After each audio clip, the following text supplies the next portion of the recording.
नमस्कार दोस्तों, स्वागत है आपका आज के मुख्य समाचार में, जिसमें सबसे पहली और बड़ी खबर में आपको बताएंगे कि ट्रेन में एंट्री कोलिजन सिस्टम नहीं था। घटना स्थल पर रेल मंत्री के सामने बोली ममता बनर्जी, किया बड़ा खुलासा। दूसरी खबर में जिक्र होगा कि यहां पर उड़ीसा ट्रेन हादसे के बाद रेल मंत्री के दावे पर उठे सवाल, इस्तीफे की मांग। तीसरी खबर में आपको बताएंगे कि राहुल गांधी को है विपक्षी एकता पर भरोसा।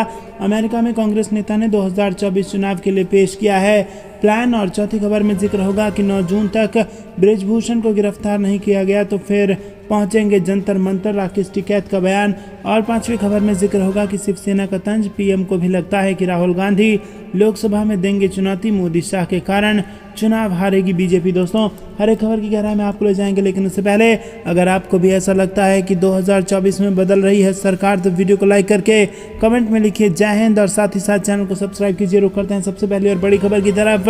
ट्रेन में एंटी कोलिजन सिस्टम नहीं था और घटना स्थल पर रेल मंत्री के सामने ये बड़ा बयान ममता बनर्जी ने दिया है और बड़ा खुलासा किया है। जी हाँ दोस्तों, पश्चिम बंगाल की मुख्यमंत्री ममता बनर्जी ने शनिवार को कहा कि ओडिशा के बालासोर में हुई भीषण ट्रेन दुर्घटना इस सदी का सबसे बड़ा रेल हादसा है और सच्चाई का पता लगाने के लिए उचित जांच की आवश्यकता है। रेल मंत्री के तौर पर 2 बार सेवाएं दे चुकी बनर्जी बचाव अभियान का जायजा लेने के लिए शनिवार दोपहर दुर्घटना स्थल पहुंची। उन्होंने वहां पहले से मौजूद रेल मंत्री अश्विनी वैष्णव और अन्य वरिष्ठ अधिकारियों से बात की। बनर्जी ने संवाददाताओं से कहा कि ये इस सदी का सबसे बड़ा ट्रेन हादसा है और इसकी उचित जांच की जानी चाहिए। उन्होंने कहा कि इसके पीछे जरूर कुछ होगा, सच्चाई सामने आनी ही चाहिए। रेलगाड़ियों को टकराने से रोकने की प्रणाली ने काम क्यों नहीं किया, इस बात की जांच होनी चाहिए। रुक करते हैं अगली ब्रेकिंग न्यूज़ की तरफ। दोस्तों, ओडिशा ट्रेन हादसे के बाद रेल मंत्री के दावे पर उठे सवाल और इस्तीफे की कर दी गई मांग। जी हाँ दोस्तों, ओडिशा में हुए भयानक ट्रेन हादसे ने हर किसी को विचलित करके रख दिया है। बालासोर में बहनागा बाजार स्टेशन के पास 3 ट्रेनों की इस भीषण टक्कर में 280 लोगों की दर्दनाक तरीके से जान चली गई है और 900 से ज़्यादा लोग घायल हैं। और इस हादसे को लेकर अब राजनीतिक बयानबाजी भी शुरू हो गई है। विपक्षी दल ने अब रेलवे के कवच सुरक्षा वाले दावों पर सवाल उठाना शुरू कर दिया है। यूथ कांग्रेस के राष्ट्रीय अध्यक्ष बी श्रीनिवास ने हादसे को लेकर केंद्र सरकार पर हमला बोला है। कांग्रेस नेता ने रेल मंत्री अश्विनी वैष्णव का एक पुराना वीडियो शेयर करते हुए लिखा है कि जब एक ट्रेन डिरेल होकर दूसरे रेलवे ट्रैक पर आ गई थी तब कवच कहाँ था। 300 के आसपास मौतें, करीब 1000 लोग घायल। इन दर्दनाक मौतों के लिए कोई तो जिम्मेदार होगा। दोस्तों, रुक करते हैं अगली ब्रेकिंग न्यूज़ की तरफ। राहुल गांधी को है विपक्षी एकता पर भरोसा। अमेरिका में कांग्रेस नेता ने 2024 चुनाव के लिए पेश किया है ये प्लान। जी हाँ दोस्तों, आपको बता दें कि कांग्रेस के पूर्व अध्यक्ष राहुल गांधी इन दिनों अमेरिका के दौरे पर हैं और उन्होंने शुक्रवार को वाशिंगटन में भारतीय समुदाय से बात करते हुए कहा है कि मौजूदा वक्त में देश के अंदर 2 अलग अलग विचारधाराओं की लड़ाई चल रही है।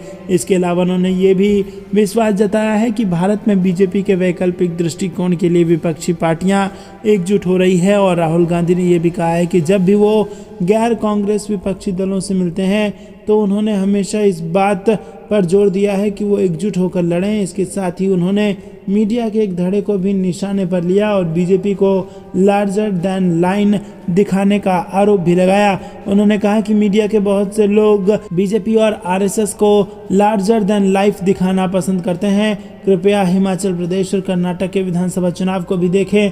हम मध्य प्रदेश, छत्तीसगढ़ और राजस्थान में चुनाव कराने जा रहे हैं और उन चुनावों पर अगर गौर किया जाए तो हम देखेंगे कि कांग्रेस पार्टी बीजेपी को हराने में काफ़ी सक्षम नजर आ रही है। रुक करते हैं अगली ब्रेकिंग न्यूज़ की तरफ। 9 जून तक ब्रिजभूषण को गिरफ्तार नहीं किया गया तो फिर पहुंचेंगे जंतर मंतर, राकेश टिकैत का बयान। जी हाँ दोस्तों, पहलवानों का आंदोलन अब देशव्यापी आंदोलन बन चुका है। हरियाणा के कुरुक्षेत्र की जाट धर्मशाला में इस आंदोलन को तेज करने के लिए उत्तर भारत की सभी खाप प्रतिनिधियों की महापंचायत रखी गई थी और इस महापंचायत में प्रतिनिधियों के अलावा किसान संगठनों के प्रतिनिधि व अन्य सामाजिक संगठनों के लोग भी शामिल हुए। करीब 6 घंटे चली बैठक के बाद खाप प्रतिनिधियों ने कुछ फैसले लिए। बैठक के दौरान खाप प्रतिनिधियों के बीच तीखी नोक-झोंक भी देखने को मिली। हालांकि बाद में माहौल को शांत कर इस पंचायत को निर्णय तक पहुंचाया गया। किसान नेता राकेश टिकैत ने पत्रकारों से बातचीत करते हुए कहा कि सरकार के पास बातचीत के लिए 9 जून तक का समय है। अगर 9 जून तक सांसद बृजभूषण की गिरफ्तारी नहीं होती है तो खिलाड़ियों को एक बार फिर से दिल्ली जंतर मंतर लेकर जाएंगे। और किसान नेता राकेश टिकैत ने कहा कि इस आंदोलन को किसान आंदोलन की तरह गांव-गांव तक पहुंचाया जाएगा। रुक करते हैं अगली ब्रेकिंग न्यूज़ की तरफ। शिवसेना का तंज पीएम को भी लगता है। राहुल गांधी लोकसभा में देंगे चुनौती।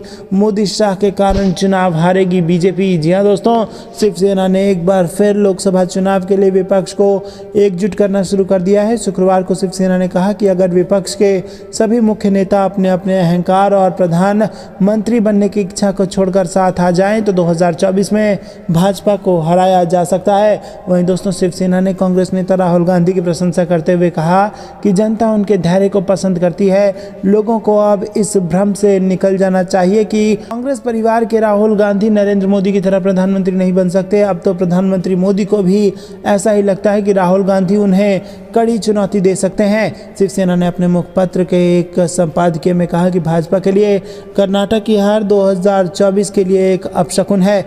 रुक करते हैं अगली ब्रेकिंग न्यूज़ की तरफ। सरकार सबके साथ नहीं बल्कि बृजभूषण के साथ है। पीएम मोदी की चुप्पी पर कपिल सिब्बल ने उठाए सवाल। जी हां दोस्तों, देश के जाने माने पहलवान कुश्ती संघ के अध्यक्ष बृजभूषण शरण सिंह के इस्तीफे की मांग कर रहे हैं और अब राज्यसभा सांसद कपिल सिब्बल ने बृजभूषण शरण सिंह मामले में केंद्र सरकार पर निशाना साधा है। सिब्बल ने पीएम मोदी और बीजेपी की चुप्पी पर भी सवाल उठाते हुए कहा है कि पहलवानों की ओर से लगाए गए यौन उत्पीड़न के आरोपों पर प्रधानमंत्री मोदी और बीजेपी चुप है, लेकिन बृजभूषण शरण सिंह पर लगे आरोप ही इस मामले की जांच कराने के लिए काफी हैं। सुप्रीम कोर्ट में पहलवानों को प्रतिनिधित्व करने वाले वरिष्ठ अधिवक्ता सिब्बल ने ट्विटर पर लिखा कि मामले की जांच कराने वालों के लिए संदेश काफी है। बृजभूषण सिंह के खिलाफ लगातार सबूत बढ़ते जा रहे हैं और उनके खिलाफ लोगों में आक्रोश भी बढ़ रहा है, लेकिन इसके बाद भी ना तो गिरफ्तारी हुई और ना पीएम मोदी, गृह मंत्री अमित शाह, बीजेपी और आरएसएस ने कुछ बयान दिया।